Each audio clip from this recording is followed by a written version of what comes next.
ତୁମେ ଗଲା ପରେ ପରେ ମୋ ଜୀବନେ ଆଉ ବସନ୍ତ ଆସେନି। ତୁମେ ଗଲା ପରେ ପରେ ମୋ ଜୀବନେ ଆଉ ବସନ୍ତ ଆସିନି। ପତ୍ର ଝଡ଼ା ଦେଇଛି ସତ କିନ୍ତୁ କୋଇଲି ରାବିନି। ତୁମେ ଗଲା ପରେ ପରେ ମୋ ସହରେ ଶ୍ରାବଣୀ ଆସେନି। ତତଲା ଲୁହରେ ଭିଜିଛି ସତ କିନ୍ତୁ ବରଷା ବର୍ଷେନି।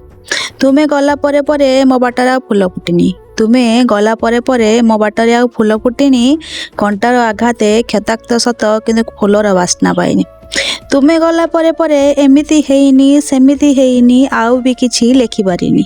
ତୁମେ ଗଲା ପରେ ପରେ ଏମିତି ହେଇନି ସେମିତି ହେଇନି ଆଉ ବି କିଛି ଲେଖିପାରିନି ସତ କିନ୍ତୁ ତୁମକୁ ଭୁଲି ପାରିନି।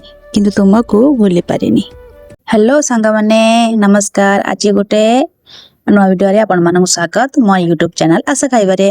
ଆଜି ସିମ୍ପଲ ଗୋଟେ ଭଜା ଦେଖେଇବି, ଯେଉଁ ଭଜା ପ୍ରାୟତଃ ସମସ୍ତେ ଖାଇଥିବେ। ଏ ବର୍ଷା ଦିନରେ ପ୍ରାୟତଃ ଏଇଟା ସମସ୍ତଙ୍କର ପ୍ରାୟତଃ ହୁଏ ମୁଁ ବୋଲି ଆଶା ରଖୁଛି।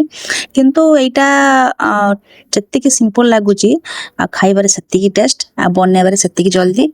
ଆଉ ଏ ଭଜାରେ କିଛି ଆଡ଼ୁ ସାଡ଼ୁ ଜିନିଷ ନାହିଁ, କେବଳ ଜହ୍ନି, ଆଳୁ ଆଉ ଛତୁର ମାତ୍ରା ଯେତେବେଳେ କମ୍ ଥାଏ ସେତେବେଳେ ଆମ ଘରେ ଏଇଟା ନିଶ୍ଚିତ ବନାଏ।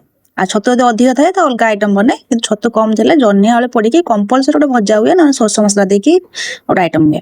ତ ସେଇଟା ଆଜି ବନଉଛି। ଏଇଟା ଆପଣ ପଖାଳରେ ଖାଇବେ, ଗରମରେ ଖାଇବେ, ଆଉ ରୁଟି ଭଜା ପରଟା ସବୁଥିରେ ଖାଇପାରିବେ। ଆଉ ସବୁଥିରେ ଏ ଭଜା ଟେଷ୍ଟ ବଢ଼ିଆ ଆସିବ। ଛତୁଟାକୁ ଆଗରେ ଭାଜିବେ, ଏଇଥିପାଇଁ ଛତୁର ଯେଉଁ ଆଇଁଷିଆ ସ୍ମେଲ୍ଟା ଗୋଟେ ଥାଏ ସେଇଟା ଜଲ୍ଦି ଭାଜି ନହେଲେ ଜହ୍ନି ସହିତ ପଡ଼ିଲେ ଏଟା ଅଲଗା ସ୍ମେଲ୍ ଆସିବ, ଖରାପ ସ୍ମେଲ୍ ଆସିବ। ସେଥିପାଇଁ ଭାଜିଦେବେ। ଭାଜିଦେଲା ପରେ ଟିକେ ଭଜା ହେଇଯିବ, 90% ହେଇଯିବ, ସେତେବେଳେ ଆମେ ସୋରିଷ ମସଲା ଦେଇଦେବା। ସୋରିଷ ମସଲାଟା ଆପଣଙ୍କ ଇଚ୍ଛା, ସୋରିଷ ମସଲା ଦେଇ ଭାଜି ପାରିବେ, ଖାଲି ବି ଭାଜି ପାରିବେ, ବଢ଼ିଆ ଲାଗିବ। ସୋରିଷ ମସଲା ଦେଲେ ଟିକେ ତା ଟେଷ୍ଟ ଏନହାନ୍ସ ହୁଏ, ସେଥିପାଇଁ ସୋରିଷ ମସଲା ଦେଇଦେବା। ଦେଇକି ଭାଜିଦେବା। ଦେଖନ୍ତୁ ପୁରା ପରଫେକ୍ଟ ଏମିତି କଲର ଆସିବ। ଆପଣ ପଖାଳ ଭାତରେ ଖାଇଲେ ବି ବଢ଼ିଆ ଲାଗିବ, ଗରମ ଭାତରେ ବି ବଢ଼ିଆ ଲାଗିବ। ଯଦି ଛତୁ ଆପଣଙ୍କ ବାଡ଼ିରେ ହେଉଛି ତାହେଲେ ନିଶ୍ଚିତ ଏଇଟା ଥରେ ଟ୍ରାଏ କରିବେ ଆଉ ଖାଇବେ। ଆଉ ବହୁତ ସହଜରେ ବନେଇ ହେବ। ଖାଇକି ମୋତେ କମେଣ୍ଟରେ ଜଣେଇବେ, ନହେଲେ ମୁଁ କେମିତି ଜାଣିବି ଆପଣ ଖାଇଲେ ବୋଲି। ଆଉ ମୋ ଚ୍ୟାନେଲକୁ ଲାଇକ୍, କମେଣ୍ଟ, ସେୟାର କରିଦେବେ। ସେ ଯାଏଁ ରହିଲି। ପୁଣି ନୂଆ ଭିଡ଼ିଓ ଦେଖାହେବା। ଜୟ ଜଗନ୍ନାଥ।